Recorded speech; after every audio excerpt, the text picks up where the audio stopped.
द्रौपदी चीर हरण महाभारत की करुण कथा। हस्तिनापुर में पांडव और कौरवों के बीच तनाव बढ़ चुका था। दुर्योधन पांडवों से ईर्ष्या करता था और उन्हें अपमानित करने का अवसर खोज रहा था। इस काम में उसका मामा शकुनी माहिर था, जो छल और कपट से पासे खेलने में अद्वितीय था। एक दिन दुर्योधन ने युधिष्ठिर को द्यूत जुए के लिए आमंत्रित किया। नियम यह था कि जो भी दांव पर लगाया जाएगा, जीत हार पासों के अनुसार तय होगी।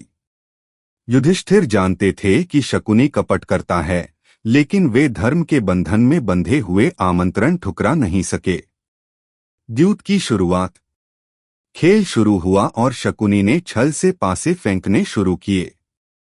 पहले युधिष्ठिर ने अपने रत्न और धन दांव पर लगाए और हार गए। फिर महल, सेना, राज्य सब एक एक करके हारते गए। इसके बाद उन्होंने अपने भाइयों को दांव पर लगाया। नकुल, सहदेव, भीम, अर्जुन सब हार गए। अंत में उन्होंने स्वयं को भी दांव पर लगाकर हार मान ली।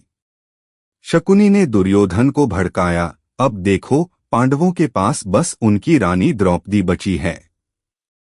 क्रूर दुर्योधन ने कहा, तो उसे भी दांव पर लगाओ। धर्म संकट में फंसे युधिष्ठिर ने द्रौपदी को दांव पर लगाया और पासा फेंका गया और वे हार गए। सभा में द्रौपदी। दुर्योधन ने अपने भाई दुःशासन को आदेश दिया, जाओ, द्रौपदी को खींचकर यहाँ लाओ। दुःशासन ने बिना किसी मर्यादा के द्रौपदी को महल से खींचते हुए सभा में लाया। द्रौपदी ने आक्रोश से पूछा, हे सभा में बैठे धर्मज्ञजनों, बताइए, क्या किसी हार चुके व्यक्ति के पास अपनी पत्नी को दांव पर लगाने का अधिकार है? लेकिन सभा में सन्नाटा छा गया। भीष्म, द्रोणाचार्य, कृपाचार्य जैसे महापुरुष भी मौन थे। दुर्योधन का अपमानजनक आदेश। दुर्योधन ने अपनी जांघ पर हाथ मारकर द्रौपदी को बैठने का संकेत किया और कहा, अब तुम हमारी दासी हो।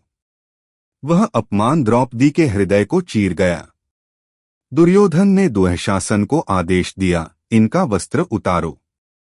दुःशासन ने द्रौपदी की साड़ी खींचनी शुरू की। कृष्ण की शरण। द्रौपदी ने पहले अपने पतियों की ओर देखा, फिर सभा के बुजुर्गों की ओर, लेकिन किसी ने मदद नहीं की। निराश होकर उन्होंने दोनों हाथ आकाश की ओर उठाए और पूरी आस्था से पुकारा, हे द्वारकाधीश, हे गोविंद, मेरी लाज बचाइए। अद्भुत चमत्कार। जैसे ही दुःशासन साड़ी खींचता, उतनी ही नई साड़ी प्रकट होती जाती। वह अंतहीन चीर में बदल गई। दुःशासन ने पूरी ताकत लगा दी, लेकिन थककर चूर हो गया और बैठ गया। सभा में बैठे सभी लोग यह दिव्य चमत्कार देखकर स्तब्ध रह गए। कथा का